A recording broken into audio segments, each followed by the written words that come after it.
Kalau seandainya duet jangan Ganjar Prabowo, Prabowo Ganjar.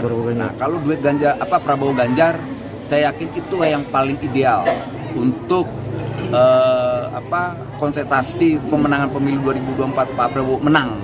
Tapi kalau seandainya Pak Prabowo-nya Wapres, saya dengan tegas saya sampaikan saya undur diri.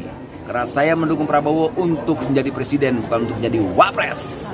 Parameternya apa Bang kalau untuk Ganjar jadi wakilnya sendiri Bang?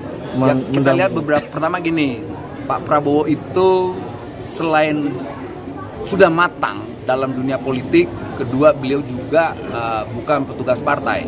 Beliau berdiri di atas idenya sendiri. Artinya yang bisa mengontrol dia ya idenya.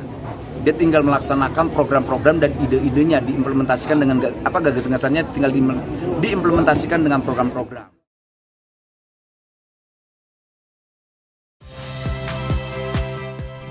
Saya Muhammad Syahreza.